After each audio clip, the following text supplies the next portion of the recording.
depending na apelasyon si Jonas Cortez sa Supreme Court, malabot na sa pagpakansilar sa iyang COC, o so may tabo aning mapagawa sa manoy o kini ang final nga lista ang kumilik sa mga kandidato sunod semana o niya wa may resulta sa gidoso nga petition ni Jonas Cortez sa Supreme Court.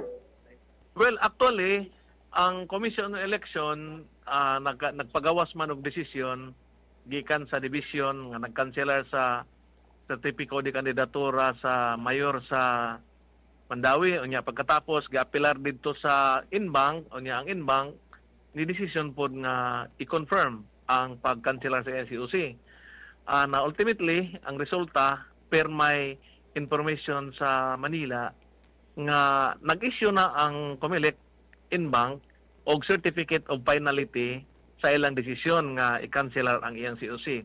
Now, as to the issue nga kung ma-appeal pa ba siya sa baluta o wala, ato sigurong hulatan kay wala pa man pod makapagawas ang Commission on Election sa listahan sa mga kandidato. At the same time, wala pa pod mapagawas ang baluta nga magpakita kung kinsa kadtong mga kandidato nga angay butuhan sa mga tao diri sa ato sa lokal nga level nato sa lokal nga mga kandidato.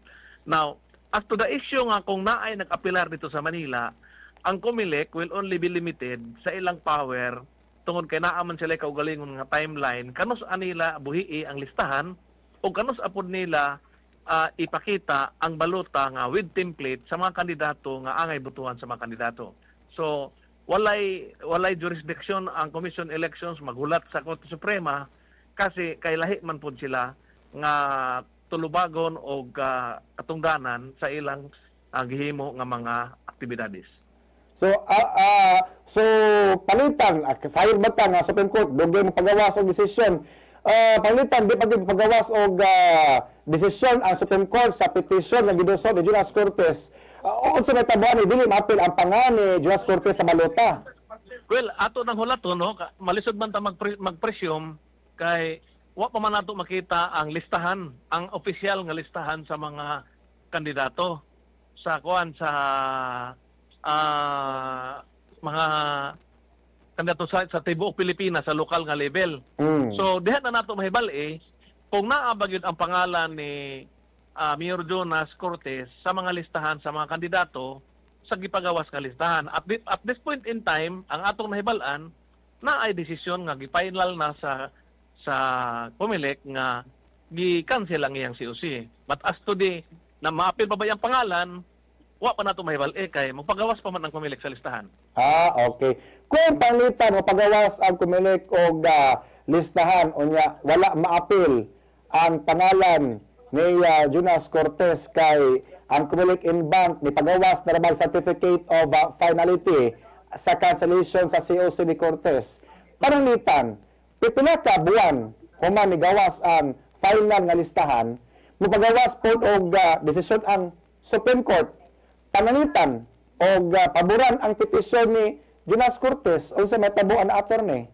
Ato lang hulaton siguro kung unsay buhaton sa Commission on Elections kung unsaon nila pag-treat ang kanang desisyon nga sukwahe sa gibuhitan sa Commission on Elections.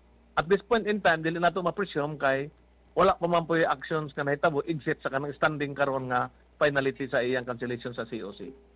Okay. So, unsa mo status ron ni Jonas Cortez? Kay cancel man ang iyahang COC sa COMELEC Inbank, sa ato pa di-consider siya nga dili kandidato. Gi-consider siya nga dili na siya kandidato kay i-cancel man na yung COC as if nga walay COC nga na-file sa Commission on Elections. Okay. Pero napa siya last nga legal remedy ang pagpaabot sa desisyon sa Supreme Court sa ginuso nga petisyon. Sa ang ato tan-awon diha kung unsay dangatan tungod kay example kung wa man ta kasayod kanus o nagpadayo na pagprinta ang mga baluta at the same time nagpagawas na og listahan ang Commission on Election unya naay mga supervening nga mga resolution sa lain nga tribunal or korte, din ato nahulaton kung unsay sunod nga mahitabo. Okay.